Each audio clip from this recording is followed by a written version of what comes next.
southern Greene County in south-central Wisconsin, southwestern Rock County in south-central Wisconsin until 8:15 a.m.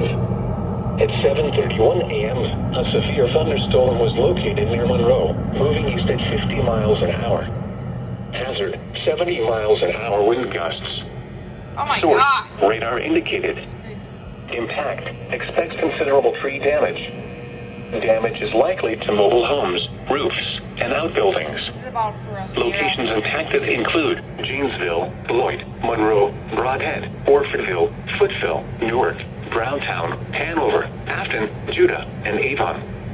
People attending Rock County 4-H Fair should seek safe shelter immediately.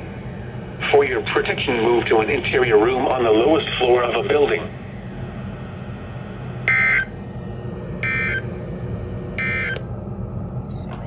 The NOAA Weather Radio WXJ 87 in Madison.